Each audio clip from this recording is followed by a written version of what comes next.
ठीक है। Malegaon central assembly हलके के पूर्व विधायक आसिफ शेख रशीद, जो इस्लाम पार्टी के प्रमुख भी है, आज उन्होंने यहाँ पे एक पत्रकार परिषद लेकर बहुत बड़ा खुलासा और इल्ज़ाम नहीं सबूतों के साथ में ये बात साबित कर दी कि मालेगांव शहर में 42,000 वोट जो है वो बोगस थे, डबल थे या जीरो एड्रेस पे डाले गए थे। आज हमारे साथ आसिफ शेख रशीद बात करने के लिए है, उनसे हम बात करेंगे कि ये उन्होंने किस तरह से साबित किए, क्या उनकी हार इसी वजह से हुई थी? बिल्कुल, विधानसभा के अंदर जो मैं हारा हूँ, ये वोट चोरी के कारण से हारा हूँ, इसकी वजह से मैं हारा हूँ। 42,000 वोट चोरी हुआ है मालेगांव मध्य विधानसभा में और अलग अलग रास्ते से ये वोट को चोरी किया गया है। आपके मेरे पर पूरा डाटा है और ये डाटा प्रांत अधिकारी को मैं दे रहा हूँ, दिया हूँ, सबूत है।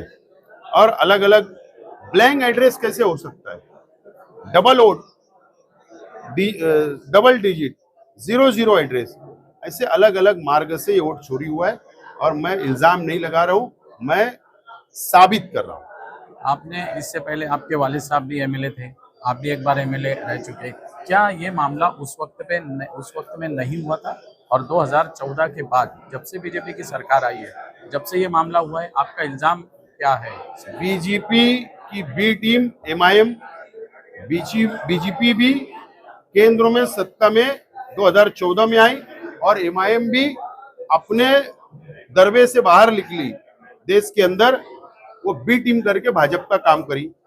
और ऐसे मुस्लिम जहाँ पॉपुलेशन है, जहाँ मुस्लिम इलाके हैं, जहाँ से MLA MP मुसलमान चुनकर जाते थे सेकुलर पार्टी से, तो बीजेपी को सेकुलर पार्टी के MLA MP नहीं चाहिए था, इसलिए बी टीम को मदद करना, उनके MLA MP चुनकर आना और वोट चोरी का भी रास्ता बीजेपी ने उनको बताई और उन्होंने भी वोट चोरी किया। ये सिद्ध हो रहा है मालेगांव मध्य में और ये देश में भी सिद्ध होगा। अगर इलेक्शन कमीशन आपसे कहता है कि ये जो बात आप है साबित करने की बात आई, एफिडेविट देने की बात आई, तो फिर आप किस तरह से इसको साबित करेंगे? विरोधी पक्ष के केंद्र के नेताओं को इलेक्शन कमिश्नर ने कहा कि आप एफिडेविट दो। अब उनके पास क्या पुरावे थे वो देश ने देखा। आज मेरे पास जो पुरावे हैं, जो सबूत है, वो मैं दे रहा हूं।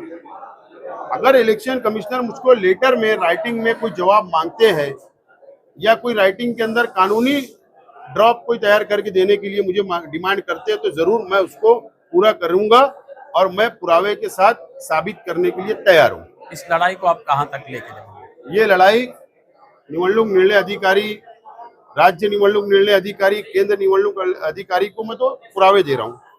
हमारी डिमांड पूरी हो, हमारी यही उम्मीद है, यही अपेक्षा है। नई डिमांड पूरी होगी, हाईकोर्ट में, सुप्रीम कोर्ट, रास्ते खुले, वहां तक जाने की तैयारी है। ये वोट अगर कट हो जाते तो आने वाले जो कारपोरेशन के चुनाव है उस पर क्या असर इसका होगा? वोट चोरी हुआ है, परिणाम निश्चित रूप से पड़ेगा, हर हाल में परिणाम पड़ने वाला है।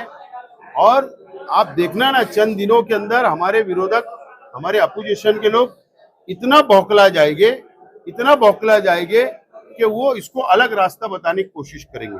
मैं मुसलमान हूं, मैं इस देश में रहता हूं, मुझे फक्र है। इस देश के संविधान को मैं मानता हूं। संविधान ये बोलता है एक व्यक्ति एक वोट, और हमारा धर्म, हमारा इस्लाम भी यही बोलता है कि झूठी बातें नहीं होना, फ्रॉड नहीं होना चाहिए।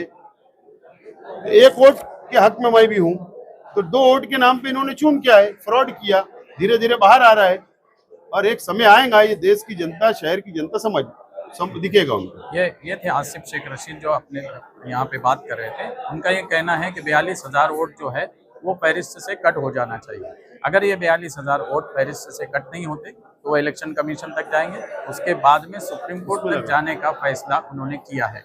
आने वाले दिनों में सुप्रीम कोर्ट जाकर ये वोट अगर कट हो जाती है तो मालेगांव महानगर पालिका का जो चुनाव है उसका रंग अभी से बदला हुआ आपको नजर आएगा।